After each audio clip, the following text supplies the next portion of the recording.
الصوم الكبير بارت 2 وحلول هذه التحديات. ربنا يفتح علينا يا رب. يعني الموضوع انتهت حلول الارض، لكن انا هقول اللي ربنا فتح عليا بيه. بالنسبه لي ازاي اطمن اني بدي البروفايل بتاع البروتين الصح للمريض بتاعي؟ نيجي للبروتين. طبعا البلانت بيزد مفيد جدا وكل حاجه، لكن هحتاج منه كميه كبيره. انما الاهم منه ان انا اغطي السبيكترم او الطيف بتاع الاحماض الامينيه. عشان كده في حاجات نادره نادره جدا نباتيه فيها كل حاجه زي الكينوا، فدي لازم نحط عليها خط. الحاجات التانية ميكسات بعينها زي ايه؟ زي الرز والعدس. اليوم اللي ناكل فيه رز وعدس احنا كده قفلنا الجيم ان شاء الله. او ان احنا نضيف البذور، الشيا والكتان واليقطين والحاجات الحلوه، البرطمان الجميل بتاعي ده، ده لما بيتضاف على اي حاجه بيكمل النقص. فده ازاي نعمل ميكسات. التوفو برضو لازم نتكلم عنه، من الحاجات الرائعه، اللي هو الصويا الاورجانيك، من الحاجات الرائعه وتقريبا مكمله كل الامينو اسيد، بس انا مش بحبه لان اللي موجود عندنا معدل وراثيا وسيء جدا جدا جدا. لو هتعرف تجيب توفو من مصدر كويس كان بيها.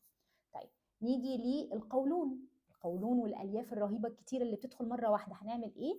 اولا ندخلها بالتدريج، نبدا نستعد من قبل الصوم. الحاجه الثانيه انه ننقع الحاجه كتير ونغير ميتها ونقشرها. العدس صديق اكتر بكتير جدا جدا من الفول. الشبع، هنشبع ازاي؟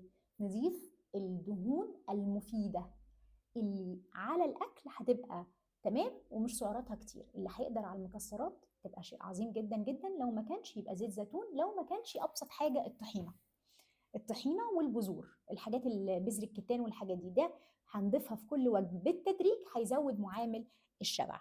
طيب المكملات بقى اللي احنا محتاجينها، اي حد عنده مشكله بيعاني من نقص انيميا، لا نقص حديد، لازم ياخد حديد.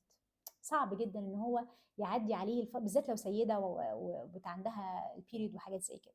بي 12 ناخده في هذه الفتره، لانه كتير قوي حاجه و50 يوم من غير بي 12. لان احنا اصلا كلنا عندنا نقص. اوميجا 3 كتير قوي ان احنا نقعد كل الفتره دي من غير اوميجا 3.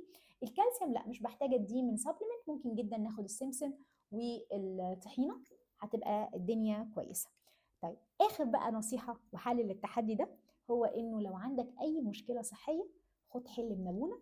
وانا الحقيقه انا وجاكلين قاعدين جنب بعض في العياده، هي تفطر المسيحيين وانا افطر المسلمين، وحاجه يعني كده ايه، فل الفل. لانه ربنا غالي عليه صحتنا جدا جدا جدا، وامرنا ان احنا ناخد بالنا من نفسنا.